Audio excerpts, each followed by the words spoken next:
Speaking of that, here's my Yeah. question for you. Okay, they Uh-huh. haven't yet, you said. So here's my question. In Major League Baseball, when you have teams such as, and maybe this will be our next discussion point, but when you have teams like the Yankees, you have teams like the Dodgers, you have teams like the Mets, um, will it become a necessity? What's going to happen first? Are other teams going to, is it just going to get outrageous and we're going to have the haves and the have nots to the nth degree, like we're starting to see now, in my opinion, with the Dodgers and the Mets and, how those things are going? Or are we going to get a salary cap? Are we going to get some sort of control on the outrageous spending that you're talking about? I think they're gonna have to, and I know the players' union is like probably not gonna like this because they're liking all of these massive contracts, but And and why would and they I'm want not an I'm not an I'm not yeah exactly I'm not an expert on this in any sense of the word. I just pay attention to the news and what people are saying. But my understanding is that the CBA, when it runs out in 2026, there's a good chance that there's a lockout because of the issue you just brought up, because this is a major point of contention with the Players Association and the league. Because I've always said that from just a competitive standpoint, I don't understand why you don't have a salary cap and a salary floor like they do in the NFL. And I don't know, maybe if the toothpaste is out of the tube, and if somebody wants to comment on this that knows more than I do about it, feel free. That has a background in contract law, that is an agent, that has an understanding of how these negotiations work, because I am just an idiot on a couch talking into a microphone because I love to watch baseball Wait, are you with a layman's understanding of how all this stuff works. But I will say this, it makes too much sense to somebody like me for that to be the way that baseball works, because we all know that baseball is not as popular as football.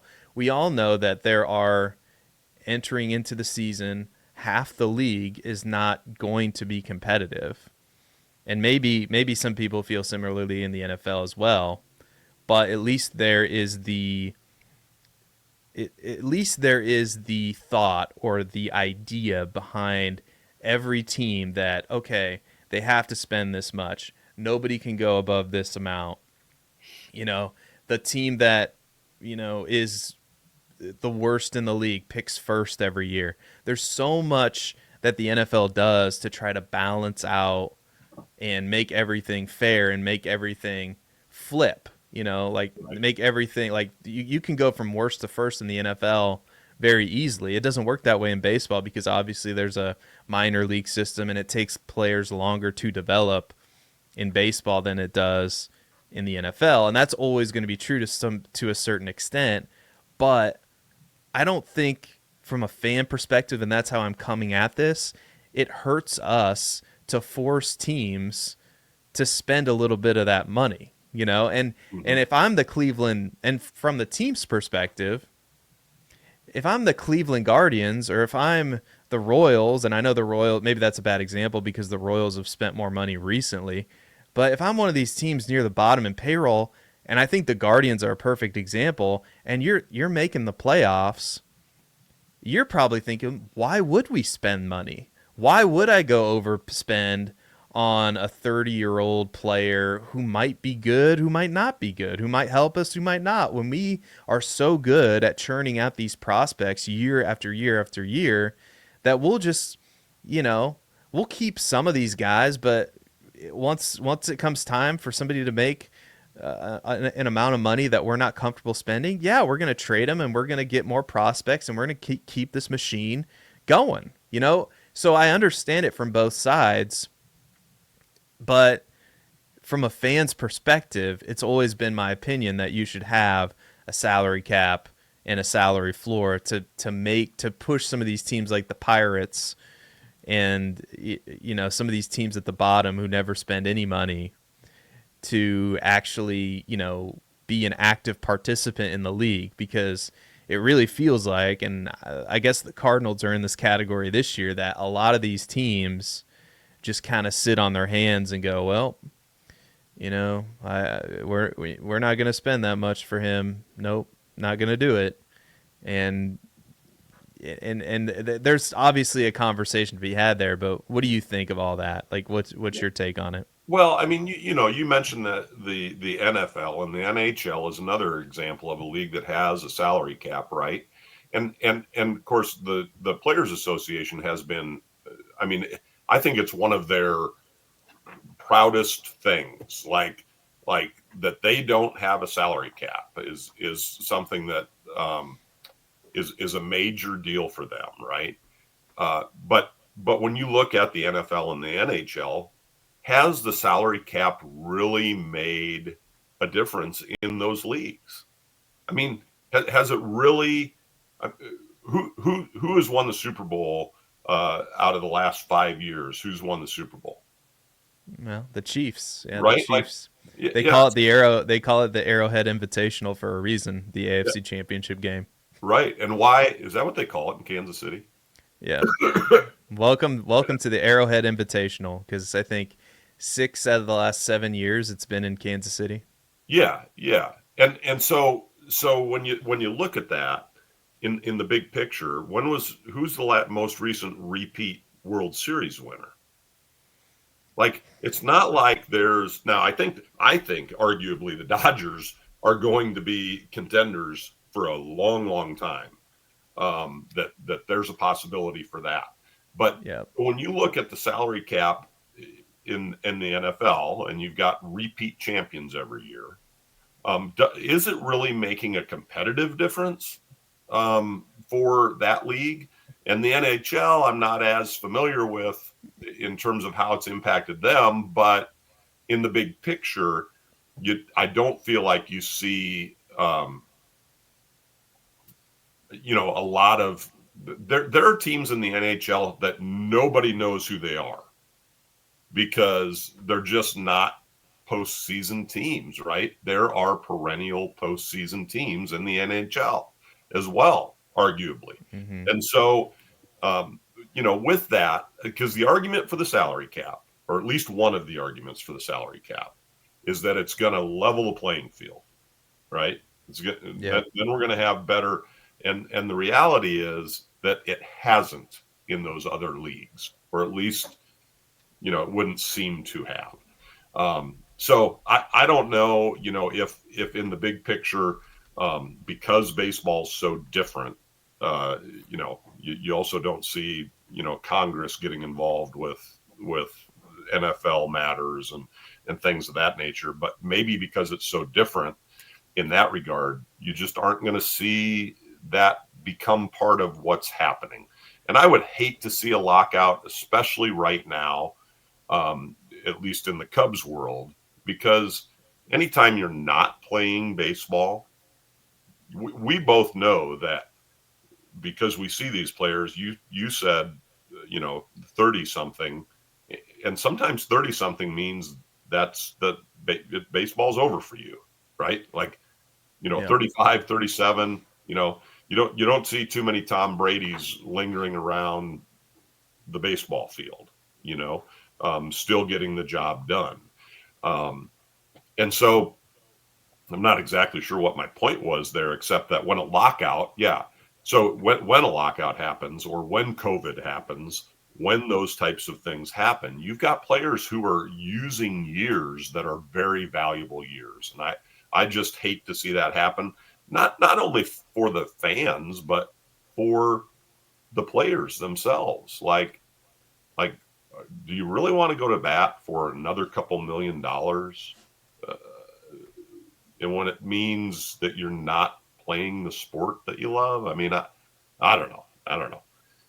I Yeah. so Yeah. so whether or not there should be a salary cap, ultimately your question, how do I feel about it? I guess it's worked in baseball for a long time not to have one. Yeah. And you can have a team that surprises people, in baseball, I think still. So I don't know that it levels the playing field. Yeah. And to your point, the last 5 years, I'll just go back five. Maybe we'll go back 10. But the last 5 years, Super Bowl champions: Chiefs, Buccaneers, Rams, Chiefs, and Chiefs. So 3 out of the last five Super Bowls, the Chiefs have won. If you go back 5 years in baseball, Oh, back to 20. it's been What? 25 years since there's been a repeat champion in baseball. Okay. Well, baseball, since 2020, Dodgers in 2020, Braves, Astros, Rangers, and Dodgers. And it would be interesting to go back and see which teams made the playoffs over the last 10 years. But if you go back clear to, I guess, 2015, so this would be the last 10 years: Royals, Cubs, Astros, Red Sox, Nationals, Dodgers, Braves, Astros, Rangers, Dodgers. So you're seeing the Dodgers in there, the obviously the Astros, the Cubs and the Royals had one-off championships. There's the Braves had a one-off, but I would say too there's a lot of teams in there, and maybe the Royals are the exception, and maybe the Cubs are the exception that have been successful for a long time. I know the Nationals haven't been good recently, but they are an up and coming team with a lot of young talent, and should be a lot better this year.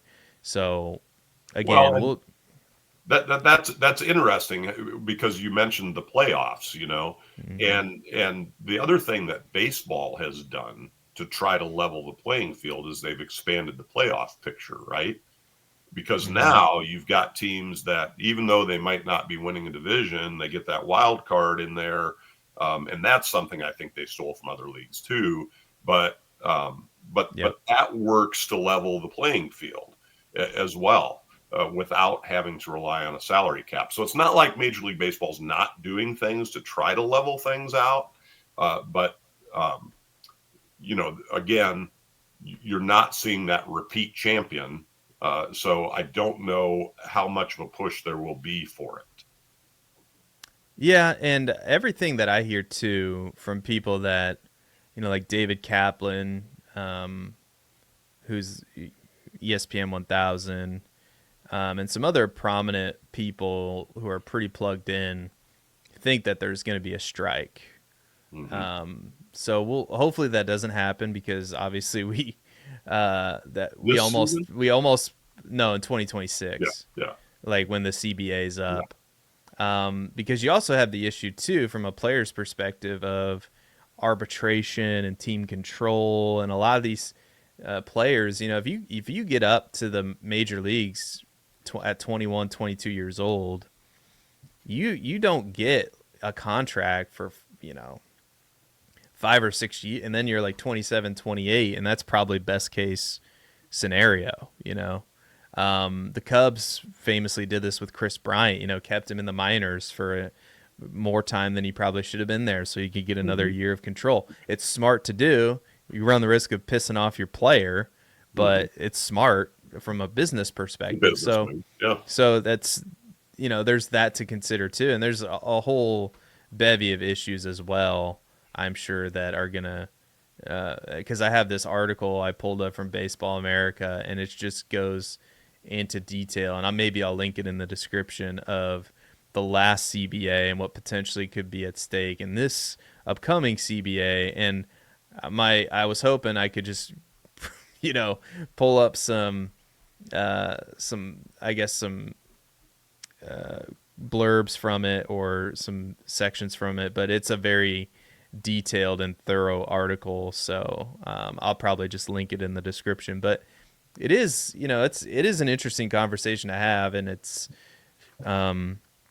obviously it's going to affect the game going forward. But I still maintain that it wouldn't hurt to force some of these teams to spend some money. But then on the other side of that argument is, okay, spending money for the sake of spending money, you know, is that really going to help you in the long run? And teams like the Cleveland Guardians would probably tell you, no, it doesn't make any sense for us to do that. We're as successful as we're going to be because we're never going to be, the Dodgers. And of course, the salary cap would also limit the Dodgers and Well, force them to get to rein in a little bit, and even the playing field there. So that's another side to it as well.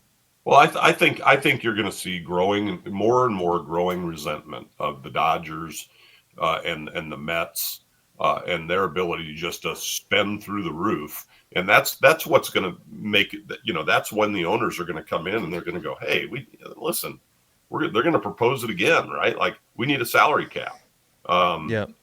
and but you know, it probably is just a colossal waste of time because I think the Players Association is just going to they are going to say no to that all day long, and I don't think that you'll ever end up getting anywhere with it in baseball. At least it doesn't seem that that's the case, right? But what the Dodgers and the Mets are doing, I think, is going to drive that narrative, and